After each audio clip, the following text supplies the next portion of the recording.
अब आपके सामने आ रहा है कि इंडिया की जरूरत पड़ रही है और इंडिया वैसे भी इकोनॉमिकली हमसे बहुत आगे है, तो इंडिया की जरूरत कहीं ना कहीं कतर को हर टाइम पे पड़ेगी। और मैं आपको ये आज पहले ही आपको ये पेशगोई कर रहा हूँ कि ये जो केस है ये खत्म हो जाएगा और जो इंडिया के 8 ऑफिसर्स हैं वो वापस चले जाएंगे अपने। भाई साहब, तेरे मुंह में घी शक्कर, जैसे हरियाणवी भाषा में बोलते हैं ना, तेरे मुंह में घी शक्कर, ऐसा ही हो और होना चाहिए।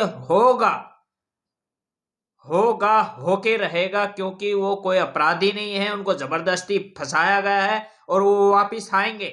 ये अभी शुरुआत हुई है, आगे आगे देखिए इंडियन गवर्नमेंट उनके लिए अपनी जी जान कैसे लगाती है। दोस्तों, जो हमारे 8 ऑफिसर, नेवी ऑफिसर जो कतर में फंसे हुए थे, उनको जबरदस्ती फंसाया गया था। पाकिस्तान में न्यूज चल रही है और इंडिया में भी धीरे धीरे आ जाएगी कि उनको आगे बढ़ा दी गई है, उनकी सजा अभी माफ हो गई, समझो वो वापिस आने वाले हैं। चलो इनकी राय सुनते हैं। अपनी कंट्री के अंदर, क्योंकि इंडिया जो है वो एक इकोनॉमिकली बहुत स्ट्रांग कंट्री है और उनकी एलएनजी की डील चल रही है कतर के साथ। इंडिया के जो आर्मी के ऑफिसर्स हैं, हाँ, उनमें से कितनों के बच्चे हैं जो कि बाहर फॉरेन एजुकेशन हासिल कर रहे हैं, उनके पास इतने पैसे ही नहीं होते कि वो फॉरेन। कितने जो से उनके ऑफिसर्स हैं जिनके बाहर जजीरे हैं या बाहर जजीरे हैं। जनरल कियानी का यार $3 अरब का वो क्या कहते हैं जजीरा है, तो हमारे पास हम $3 अरब की ट्रेंच लेने के लिए IMF के मत्थे मारते फिरते हैं, यार हमें $3 अरब की ट्रेंच दे दो। हमारा कोई वहां पे केस बन जाता है या हमें जेलों में डाल देते हैं या इवन हमें मर्डर भी कर देते हैं। इसीलिए तो बोला जाता है, पोर क्यों सुधर जाओ, संभल जाओ। ये गलत हरकतें, ये गधे पालना, गधे जैसा दिमाग, और ये तुम अपने आप में ज्यादा तेज बनते हो ना, बहादुर बनने की कोशिश करते हो, इसको अलग साइड में रखो, लाइन पे आ जाओ, वरना तुम लाइन लग जाओगे।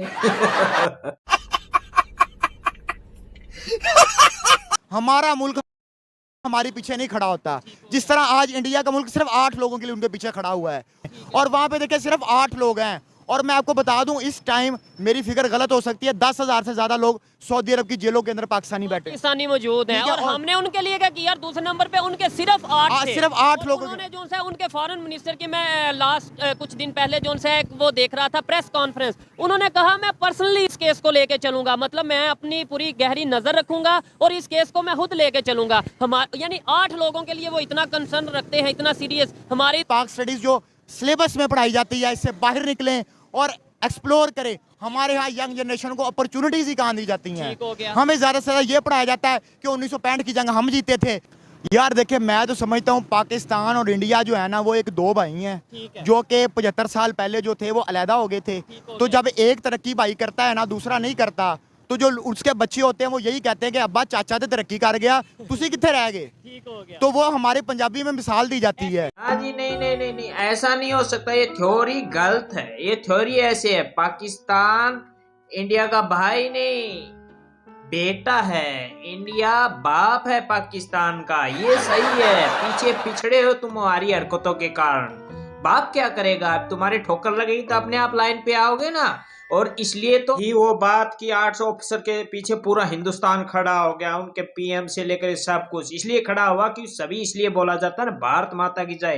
कारण यही है, अगर भारत माता की जय बोला गया तो भारत उनकी माँ हुई ना, और माँ अपने बच्चों को अकेला कैसे छोड़ दे, पूरी इंडिया इसलिए एक साथ है, इसलिए बोला जाता है भारत माता की जय। चलो दोस्तों, आज के लिए पोर्क्यो को इतना ही रगड़ा लगाएं, अगली वीडियो में फिर से रगड़ा लगाएं। जय हिंद, वंदे मातरम।